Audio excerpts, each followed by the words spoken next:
gracias por la invitación, por darme la oportunidad de estar aquí hoy, hablando del papel de la neuroimagen en la enfermedad de Alzheimer. Entonces he planteado una charla teniendo en cuenta el tiempo que tenemos, los 30 minutos, y he procurado siempre dar una orientación lo más práctica posible, centrada en las pruebas de imagen que tenemos más disponibles en nuestro día a día, ¿no? En la mayoría de centros que están más disponibles, ¿no? Entonces veréis que hay varias la charla está organizada así, siempre con una perspectiva muy clínica, porque soy un clínico, y dejaré un pequeño espacio también para el final, no solo para lo más accesible como la resonancia magnética o el PET de glucosa, PET de amiloides, sino también al final para los nuevos biomarcadores que están desarrollando, que están todavía en fase de investigación, pero que es probable que en un futuro puedan tener un papel relevante. Perdonad si alguna diapositiva es básica, pues veis que es muy sencilla. Yo he considerado oportuno, dado que vamos a hablar de la enfermedad de Alzheimer, de hacer una primera introducción conceptual, porque es verdad que lo que entendemos hoy por enfermedad de Alzheimer es radicalmente distinto a lo que se entendía hace 20 años, ¿no? Hoy en día entendemos la enfermedad de Alzheimer como una entidad o un constructo clínico biológico en el cual hay que diferenciar lo que es la patología de la enfermedad de Alzheimer, como sabemos el depósito cortical de placas de amiloide fibrilar y los ovillos neurofibrilares de proteína tau, la proteína de unión a microtúbulos tau. Entonces es la combinación de estos dos hallazgos de neuropatología lo que define la patología de la enfermedad. Sin embargo, la enfermedad de Alzheimer pues, es la combinación no solo de estos cambios fisiopatológicos, sino también de una combinación de fenotipos, de síntomas clínicos, ¿no? Entonces vamos a ver un montón de fenotipos que se relacionan con la enfermedad de Alzheimer. Algunos de ellos tienen un alto valor predictivo. Cuando los vemos en la consulta podemos decir, bueno, tengo un 80% de probabilidad o de certeza de que este paciente va a tener estos hallazgos neuropatológicos en el cerebro, como por ejemplo la demencia tipo Alzheimer o la variante logopénica de la fase progresiva primaria. Sin embargo, existen otros fenotipos con bajo valor predictivo. Esto lo comento porque este concepto es básico a la hora de interpretar los marcadores que tenemos en la consulta. No le vamos a dar el mismo valor a un biomarcador en un paciente en función de su edad o del tipo de fenotipo que presente, ¿no? Por lo tanto, hoy toca hablar de neuroimagen y de biomarcadores. En la enfermedad de Alzheimer hay muchísimos biomarcadores, luego se hablarán de los biomarcadores en fluidos. Yo me centraré más en imagen y siempre en el método clínico. Entonces, una primera clasificación de los marcadores es los marcadores que son de topografía, que nos van a hablar de qué región del cerebro es la que tiene un problema. Entonces, tenemos un paciente con una atrofia frontal derecha, por ejemplo, podemos inferir pues, que este paciente, cuando pongamos su cerebro sobre la mesa, llega el momento, pues veremos que hay una pérdida cerebral en esta región, y eso puede deberse a infinidad de causas. Es decir, esto lo único que dice es que aquí hay muerte neuroglial, pérdida de tejido, pero en realidad esto es muy diferente de las inclusiones proteináceas neurogliales que podemos encontrar, ¿no? Una cosa es la topografía, otra cosa es la etiología. Por eso tenemos también marcadores de fisiopatología que se comentarán en detalle, algunos los de fluidos en la siguiente charla, y el de imagen tendríamos pues, el PET de amiloide, por ejemplo, que nos habla de la presencia en el córtex cerebral del paciente de placas de amiloide. Entonces, estos marcadores de fisiopatología pueden relacionarse con amiloide, con tau o de forma más genérica con la neurodegeneración, el sistema ATN propuesto por Clifford Jack y colaboradores. Cuando tenemos todo este arsenal de biomarcadores y vemos pacientes con deterioro cognitivo en la consulta, pero me hizo mucha gracia la frase de Philip Sheltens en un congreso que le escuché, que dijo: si piensas que eres un buen clínico, espérate a trabajar con biomarcadores, porque ahí es cuando vemos lo que os comentaba, ¿no? Pues tener un paciente en el que tú dices, pero esto lo probable es que sea tal cosa, y cuando te pones a hacer biomarcadores luego te das cuenta que, pues no, que estábamos equivocados. Y los que trabajamos con biomarcadores nos equivocamos constantemente. Otra generalidad para entender un poco cómo vamos a organizar la charla es las modalidades de imagen, ¿no? Entonces, los marcadores que vamos a entender como de topografía de neurodegeneración va a ser de lo más sencillo un poco sería el TAC cerebral. El TAC ya nos da información sobre la atrofia, la resonancia magnética, la neuroimagen estructural, y luego la resonancia magnética funcional también en ese sentido, y la tomografía por emisión de positrones está un poco ahí, sobre todo el PET de glucosa, tiene un valor también topográfico, pero también cuando encontramos un perfil muy característico a veces nos puede dar puede tener cierto valor etiológico, ¿no? Con la clasificación de los diferentes marcadores de imagen. Como generalidades, ya entrando en materia sobre los marcadores de imagen, En neuroimagen estructural, en concreto TAC o resonancia, las indicaciones son las de aumentar fundamentalmente la certeza del diagnóstico. De hecho, sabemos que los nuevos criterios ya incorporan los patrones de atrofia. Los criterios, por ejemplo, de la variante logopédica, ya la atrofia en la unión tempoparietal es uno de los criterios que nos hacen decir que el diagnóstico tiene un soporte de imagen y lo hace más probable. También nos sirven, lógicamente, como sabemos, para descartar causas secundarias de demencia, también para valorar la contribución vascular y también para descartar otras causas que también puedan ser tratables de demencia. Otra indicación menos conocida es la de establecer también un pronóstico. Hay algunos parámetros, como por ejemplo la atrofia hipocampal o el grado total de atrofia, son un factor que en estudios se ve que predice una progresión más rápida de los pacientes. Esto quizás para muchos es evidente, pero una cosa que siempre destaco es que la neuroimagen estructural no está indicada para hacer un diagnóstico etiológico. El hecho de ver una resonancia, un patrón de atrofia posterior, no es sinónimo de enfermedad de Alzheimer, puede ser otra causa. Lo mismo para el diagnóstico genético, es verdad que hay mutaciones que se relacionan con un patrón de atrofia que puede ser hasta cierto punto pues, algo característico, pero no, en ningún caso es 100% específico.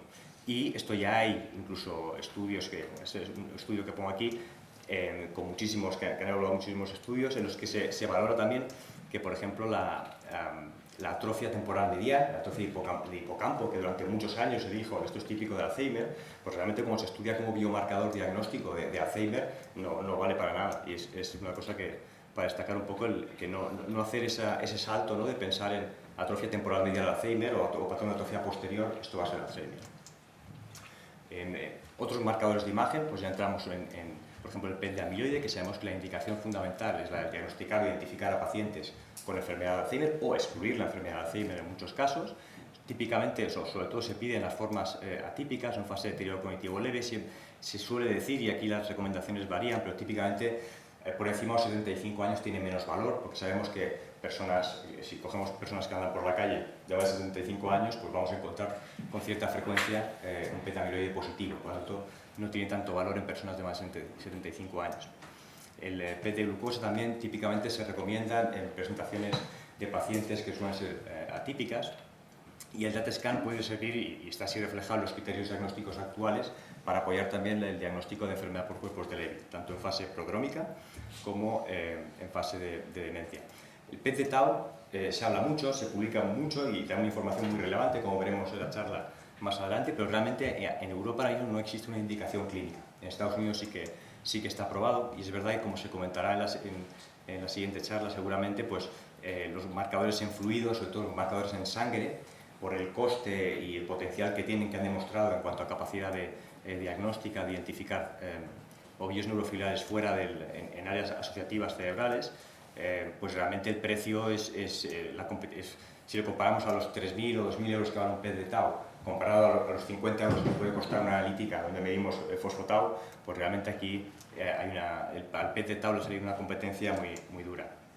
La neuroimagen funcional, veréis que voy a hablar poco, porque se ha publicado mucho, pero realmente a nivel de usarlo como herramienta diagnóstica, tiene una serie de limitaciones que hace que no sea muy reproducible, y por lo tanto no hay una indicación formal de hacer o de usar ningún marcador de neuroimagen funcional, resonancia magnética funcional en práctica clínica convencional.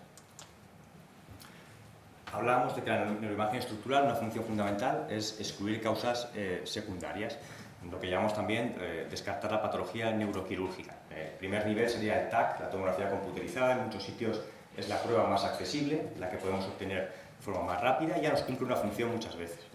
Si es verdad que nos puede servir para descartar pues, grandes infartos y grandes hallazgos más subdurales, etc., pues se nos queda corto a la hora de valorar realmente la contribución vascular o a la hora de identificar otros signos que pueden verse mucho mejor con la resonancia magnética. Por lo tanto, siempre que podamos pedir una resonancia magnética, la recomendación sería siempre disponer de una resonancia magnética para apoyar el diagnóstico de enfermedad de Alzheimer en un paciente. Muy rápido, conceptos muy básicos de resonancia que seguro son conocidos por todos. Las secuencias ponderadas en T1 de resonancia magnética nos permiten hacer una valoración sobre todo del patrón de atrofia a nivel general. Otras secuencias como la secuencia FLAIR nos dan un poco más de detalle y de contraste para valorar cambios en la sustancia blanca cerebral. Las secuencias eco de gradientes son fundamentales para la hemosiderosis, básicamente para detectar, por ejemplo, como veis en la imagen, algún cavernoma o, por ejemplo, la hemosiderosis superficial, microsangrados, y siempre hay que revisarla, siempre hay que mirarla bien en los pacientes. Muy brevemente también, es raro, pero a veces viene un paciente con deterioro cognitivo leve y pedimos la resonancia y vemos que tiene un infarto cerebral agudo o lacunar o un infarto, esto es rarísimo, pero a veces puede pasar y sabemos que el infarto cerebral de gran vaso pues, se caracteriza en difusión por una restricción en el territorio arterial correspondiente y en FLAIR también se ven estos cambios característicos. Podemos identificar en la resonancia, por ejemplo, pues un infarto subcortical reciente, como comentaba, en secuencia de difusión, en secuencia FLAIR podemos ver este tipo de leucariosis o lesiones hiperintensidades en sustancia blanca. Esto aquí, y es otro punto clave de la charla, es prácticamente generalizado. Muchísimos radiólogos tienden a relacionar esto, hacen un salto y dicen esto es vascular, siempre. Y una de las cosas que voy a intentar demostrar es que muchos de estos cambios, como mostraré en siguientes diapositivas, no siempre son vasculares. No toda la hiperintensidad en sustancia blanca, ni mucho menos es vascular, ¿no? En algunos casos, como veis aquí, sí que tenemos hiperintensidad y vemos un área cavitada, lógicamente nos marca un antiguo lacunar, está claro. Los espacios perivasculares, que pueden observarse en diferentes secuencias, y como he dicho, la hemosiderina en eco de gradiente, y los microsangrados muy importantes para la angiopatía amiloide. Se ha hablado, Raquel ha hablado antes de las áreas, amyloid-related imaging abnormalities, muy importante para los tratamientos, y vemos que se pueden ver en secuencias FLAIR, por ejemplo, este edema, típicamente edema, o aquí en la convexidad edema, característico. A veces también hay microsangrados que podemos ver, que no hay que confundir con artefactos del seno venoso, por ejemplo, y la hemosiderosis superficial que puede verse también. Cuando habla de leucariosis no siempre es vascular, pueden ser muchísimas cosas, y aquí está la complejidad. Realmente hay muchos factores que pueden contribuir a la pérdida de volumen cerebral e incluso a la aparición de lesiones en sustancia blanca. Una de ellas es la angiopatía amiloide, sabemos que puede manifestarse en la topografía, en las regiones típicamente paritotemporales, donde se expresa más la degeneración de la enfermedad de Alzheimer. Pero tenemos cosas como, por ejemplo, la atrofia temporal medial. La atrofia temporal medial, durante mucho tiempo se decía esto es Alzheimer, pero ahora sabemos que hay muchas personas que tienen atrofia temporal medial y cuando miramos el cerebro lo que tiene es esclerosis de hipocampo o lo que se ha descrito ahora como LATE, que es Late Onset Age-Related TDP-43 Encephalopathy, este nombre de esta entidad que básicamente era una cosa que antes no se sabía porque se miraba el cerebro y nadie ponía atención del TDP-43. Entonces, cuando se descubrió el TDP-43, empezaron a mirar los bancos de cerebro y se vio que muchas personas mayores, muchísimas personas mayores, súper prevalente en personas de más de 80 años, tienen inclusiones de TDP-43 en regiones temporales mediales y que esto no es banal. Es decir, las personas que lo tienen peor memoria que las que no. Entonces, esto explica pues, por qué muchas veces veíamos pacientes que tenían la memoria fatal y decíamos, tiene un síndrome amnésico típico, Alzheimer, tiene atrofia temporal medial, y le pedías un PET negativo, había marcado ese líquido negativo. ¿Y qué tiene este señor? Pues tiene late, otras cosas. La atrofia global del cerebro, se han hecho muchos estudios, por ejemplo, la esteatosis hepática, insuficiencia renal, todo este tipo de alteraciones metabólicas, sistémicas, afectan también al volumen cerebral. Y esto es una cosa que también hay que tener en cuenta. La atrofia, por eso es muy importante al valorar el patrón de atrofia, ver si es una atrofia generalizada o si realmente tenemos una atrofia focal. Esto es una de las distinciones más importantes. Otro tema súper controvertido, la expansión de los ventrículos. ¿Cuántas veces hemos visto informes de radiólogo de escáneres a descartar hidrocefalia neumotensiva? Pacientes que no tienen ningún tipo de síntoma, pero que ahí tienen dilatación ventricular, ¿no? Y para hablar de las hiperintensidades en sustancia blanca, destacar que también cuando se ha mirado en el microscopio cuál es el sustrato de esta leucariosis, estas hiperintensidades, no siempre es vascular, muchas veces es desmielinización focal, puede ser lipohialinosis, puede ser el ARTAC, que se llama ahora, age-related también tau astrogliopathy.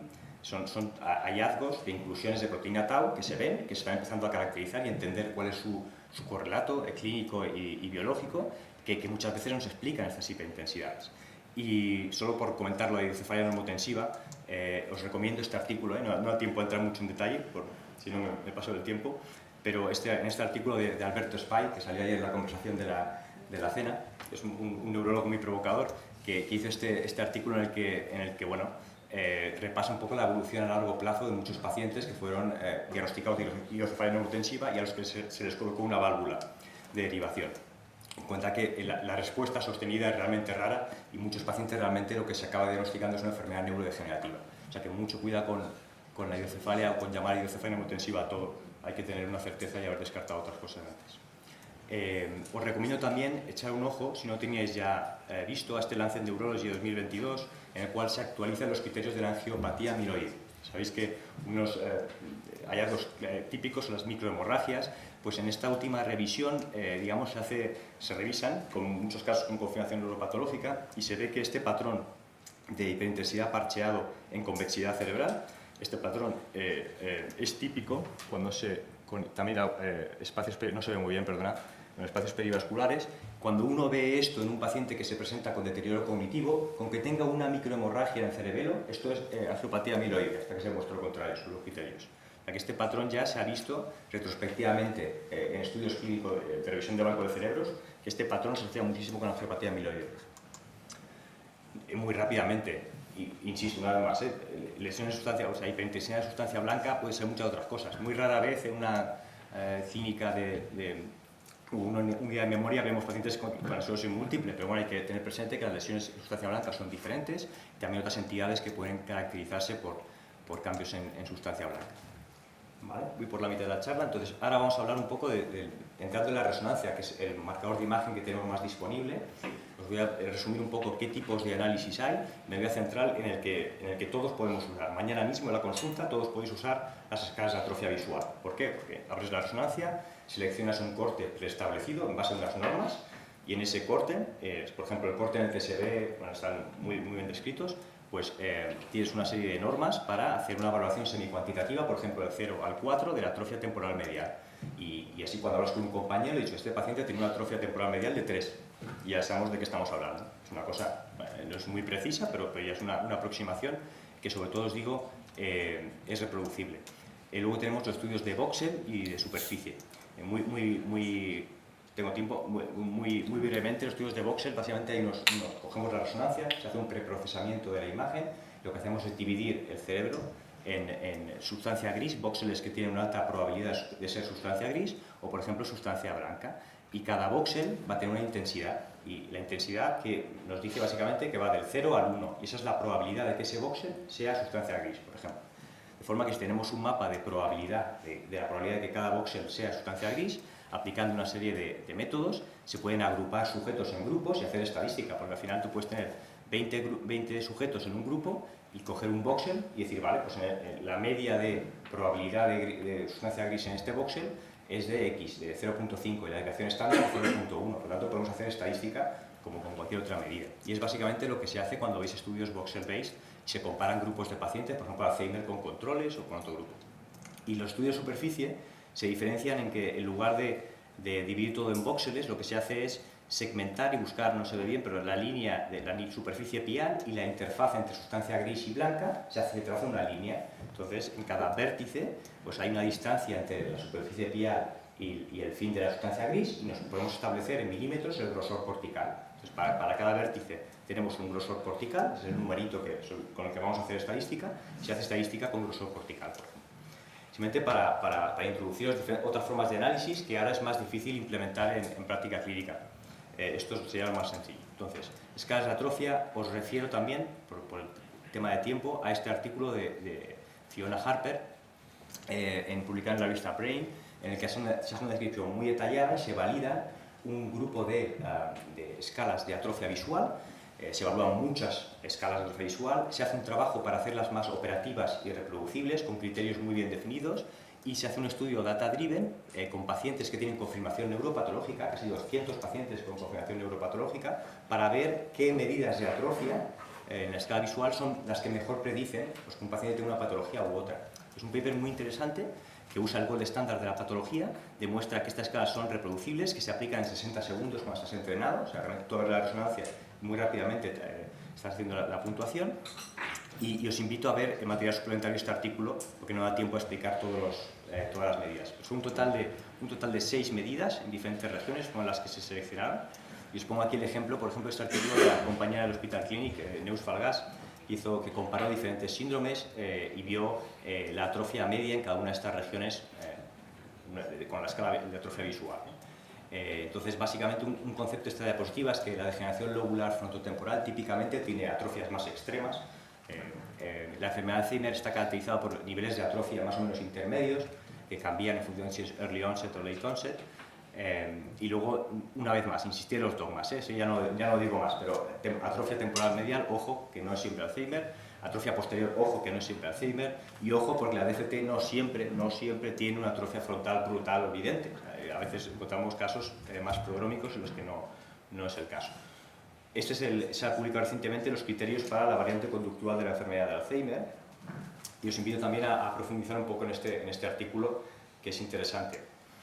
La aplicación de las escalas también, por ejemplo, para diferenciar la variante conductual de demencia frontotemporal, que sabéis que es un síndrome que se caracteriza por un cambio progresivo de personalidad, a diferencia de otros síndromes que tienen una presentación más cognitiva. Es muy heterogéneo la variante conductual desde el punto de vista neuropatológico. Fijaos todas las causas que puede haber de un mismo síndrome, y todos estos pacientes tienen atrofia frontotemporal. O sea, el patrón, la topografía es la misma, es muy parecida. 90% solapante. Sin embargo, fijaos el sustrato, qué variable es. Y hay un 13% de pacientes que uno ve el síndrome conductual, ve la atrofia y dice, pues, y acaba siendo Alzheimer, ¿no? Entre otras cosas, ¿no? Por lo tanto, importante también valorar el patrón de atrofia. Y una cosa que vimos es, en este estudio con confirmación neuropatológica en Estados Unidos, es que podíamos, usando las escalas de atrofia visual, determinar puntos de corte para, de forma muy fácil, identificar a pacientes que tienen una alta probabilidad de tener degeneración lobular frontotemporal como causa de su síndrome conductual. Os invito también a este artículo en el que están los puntos de corte para si queréis la práctica clínica, decir, bueno, cuando digo que este paciente tiene atrofia frontal, quiero ser honesto y quiero conmigo mismo, ¿no?, tener una puntuación y usar un punto de corte para no tener esa subjetividad de que sabemos que a veces pues, lo miras de un lado o de otro. Entonces, esta es una forma de operativizar la definición de atrofia frontotemporal y predecir pacientes con degeneración lobular frontotemporal. Muy importante esta diapositiva, que yo siempre la pongo porque a nivel, como neurólogo, es fundamental siempre echar un vistazo a los cortes en la convexidad y valorar siempre estos 4 puntos. Estos 4 puntos son fundamentales a nivel perirrolándico, porque la distribución de la atrofia en estas regiones es muy importante ver si correlaciona con los síntomas que tiene nuestro paciente, típicamente frontal derecha más conductual, izquierda más apraxia del habla, lenguaje, a nivel posterior pues más síntomas sensitivos, de sensibilidad, perdón, o apraxia, etc. Pero una vez más, no siempre la atrofia posterior es Alzheimer. De hecho, es muy frecuente ver pacientes con degeneración corticobasal que tienen biomarcadores de Alzheimer negativos y que tienen atrofia en la convexidad en cualquiera de estos 4 puntos, combinación variable. De hecho, one red flag for me when I saw your case was that I didn't identify atrophy at the convexity. So I thought that this is very difficult for CBD. I've never seen a CBD without atrophy at the convexity.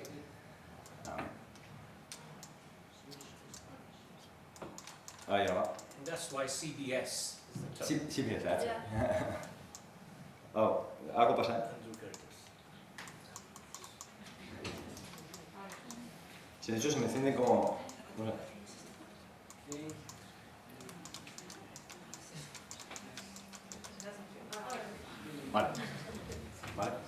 Vale, entonces, insisto, este es el artículo que os comentaba con los puntos de corte para atrofia que podéis encontrar. Se sale un poco el tema de la charla, pero es muy excitante, es muy estimulante para los que nos hemos dedicado a esto, pues ver que hemos podido hacer una huella de imagen también subcortical, que es reproducible, basada en un algoritmo que mide básicamente volumen en midbrain, en mesencéfalo y otras regiones. Combinando regiones, pues podemos predecir el diagnóstico de PSP independientemente del fenotipo, con una precisión de cerca del 95%.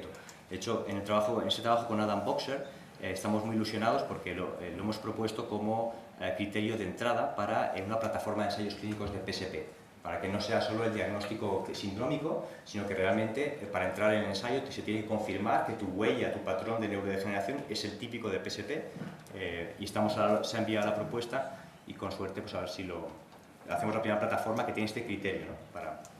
Para que los pacientes que entran sean mucho más homogéneos y realmente tengamos la certeza de que más de un 95% van a ser PSP. En cuanto a neuroimagen molecular, pues yendo de lo más accesible a lo más inaccesible, pues bueno, como generalidad tienden a ser los PET, la tomografía por emisión de positrones tiende a ser más caro y tiende a estar menos disponible. El PET de CDG quizás es lo más disponible. Como he comentado, hasta en caso de fenotipos, cuando queremos confirmar la topografía, en fenotipos atípicos tiene su principal indicación.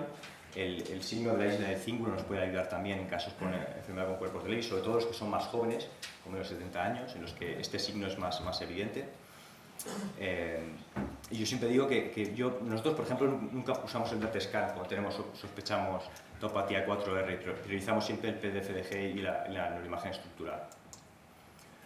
Dentro de la tomografía por emisión de positrones, pues el principio es igual para todo. Tenemos un trazador que se va a unir a unos hallazgos neuropatológicos. Si se une a las placas de amiloide, pues tenemos el PET de amiloide.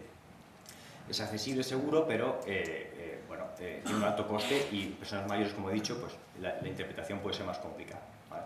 Puede usarse también en ensayos clínicos como Target Engagement. Esto es lo que apuesta de diapositiva la ha puesto también Raquel. En el lecanemab se vio claramente cómo esto es placebo, el azul. Los pacientes tratados, claramente la carga de amiloides se redució dramáticamente. Y lo podemos ver cómo el fármaco está realmente haciendo lo que se espera de él. Hay unos estadios, que son los de TAL, para ver las fases del amiloide. Bueno, básicamente el examen visual es el gold estándar para validar el PET de amiloide. Tiene limitaciones en la cuantificación. Normalmente se hace lo que es el SUVR, que es como un ratio para ver el ratio de captación de un determinado trazador. Como veis, pues típicamente en control no hay captación y en Alzheimer hay captación cortical, que es lo que pretende. Luego tenemos el PET de Tau. Sí que es importante comentarlo, además, a pesar de que sean menos accesibles, los PET de Tau hay de primera generación y de segunda. Los de primera generación, como muestra la imagen, pues eran más inespecíficos, tenían captación más inespecífica en diferentes regiones, y los de segunda generación ya van más realmente tienen de forma más limpia, se unen específicamente a los ovillos neurofibrilares, a Tau, digamos, típica del Alzheimer. Aunque esto no siempre es así. De hecho, muchos trazadores, si lo ponemos en un paciente con enfermedad de PIC o una taupatía primaria, también puede tener una alteración. Vale. Ya voy a acabar ya con esto. Bueno. Entonces, simplemente una reflexión con la aportación que ha supuesto el PET de Tau. El PET de Tau nos permite hacer un estadiaje in vivo de la proteína Tau. Hasta ahora nos basábamos en estadios de BRAC, que se basan en la última foto, en la foto finish, que es cuando la autopsia, y pedimos dónde está Tau. Porque esto es solo un punto temporal. Ahora tenemos estudios que han hecho con miles de PET de Tau, en miles de pacientes de todo el mundo, y con métodos estadísticos han determinado cómo realmente la enfermedad de Alzheimer evoluciona a lo largo del tiempo. Y se ha visto que no hay una enfermedad de Alzheimer. Hay como mínimo 4 subtipos, que son los que vemos aquí. Uno más límbico, uno más posterior, otro más lateral parietal, otro más temporal medial. Y cada uno de ellos, pues, conforme avanza la enfermedad, pues va cambiando. El PET de Tau ha demostrado utilidad en estudios en Estados Unidos, sobre todo en la fase de demencia, pero en fase de DCL, donde hay menos Tau, aquí no es realmente nada muy rompedor. O sea, se queda por detrás de otros biomarcadores en fluidos. Dos palabras, si tengo tiempo, para hablar un poco de los nuevos biomarcadores y comentaros un poco lo que hemos estado haciendo en San Pau los últimos años, con la ayuda de Víctor Montal, que es un ingeniero que trabajó con nosotros en el grupo de Juan Fortea. Pues nosotros empezamos a estudiar el grosor cortical con una aproximación de superficie y empezamos también a mirar la difusividad media cortical, que básicamente es la facilidad que tienen las moléculas de agua en moverse en todas las direcciones en cada voxel. Entonces esta difusividad media pues tiene unos valores y lo que hicimos fue básicamente combinar el mapa de la corteza con el mapa de la difusividad para mirar la difusividad solo en el centro de la corteza. Esto fue un poco la innovación que se hizo entonces, en los primeros papers de Víctor Montal y Juan Fortea. Y mediante esta aproximación fuimos capaces el doctor Fortea tuvo esta contribución muy importante ya desde el año 2014, revistas de alto impacto, y lo ha ido publicando, pues describir cómo la enfermedad de Alzheimer a lo largo de los 20-30 años que dura toda su fase preclínica, vemos cómo en el Stage 1, que es la fase 1, que es cuando se deposita el amiloide en la corteza, el paciente no tiene ningún síntoma, vemos cómo el grosor cortical aumenta. Y esto era muy difícil de explicar, ¿por qué el grosor cortical aumenta? Pues ahora se ha visto, por ejemplo, en los ensayos, cuando quitas el amiloide, los pacientes que se les va el amiloide se atrofian más. Y han dicho esto porque nadie lo entiende. Claro, por fuerte de decir, hombre, esto es lógico, porque los que hemos estudiado esto sabemos que el amiloide hace que el grosor cortical suba y que la difusividad primero baja y luego, conforme se rompen las barreras celulares y empieza la neurodegeneración, la difusividad sube, porque las moléculas de agua tienen menos restricción y se mueven con más facilidad. Entonces, este tipo de marcador nos permite ser muy finos en ver la integridad cortical, cómo afecta la enfermedad neurodegenerativa al córtex. Yo cuando empecé mi tesis dije, bueno, pues vamos a mirarlo también en degeneración lobular frontotemporal, como sabéis es mi hobby. Y entonces hicimos este artículo para mirar en pacientes con variante conductual y vimos que básicamente si miramos la microestructura pues era mucho más sensible que ver solo la atrofia, ¿no? Lo publicamos en Brain, luego miramos también el continuo de la DFT y vemos que en pacientes con ELA, cuando empezaban a tener deterioro cognitivo, ya se veía en regiones prefrontales estos cambios en microestructura cerebral y también en la fase progresiva primaria. Y os dejo la última diapositiva y acabo, que es un poco el futuro que estamos planteando a corto plazo. El siguiente paso es ir más allá. Si estamos mirando ahora las moléculas de agua en la corteza, podemos mirar unos milímetros más abajo y de alguna forma hacer un ratio combinando la difusividad de la sustancia gris con la difusividad de la sustancia blanca. Y es ese ratio, esa proporción, lo que nos va a dar de alguna forma una huella de la integridad, como si fuera una biopsia en vivo de alguna manera, cómo está la gris con respecto a la blanca en este punto concreto, ¿no? Y una cosa que hemos visto son pacientes con confirmación neuropatológica que se presentaron con una fase progresiva primaria, es la última diapositiva. Son 7 pacientes con enfermedad de Alzheimer y 5 con degeneración corticobasal. Entonces vemos, eso es el grosor cortical comparado con controles. Vemos que la enfermedad de Alzheimer tiene el patrón típico de atrofia, las regiones en las que lo esperamos. La degeneración corticobasal ya se ve región prefrontal, lo que explica también la aplaxia del habla y el gramatismo incipiente.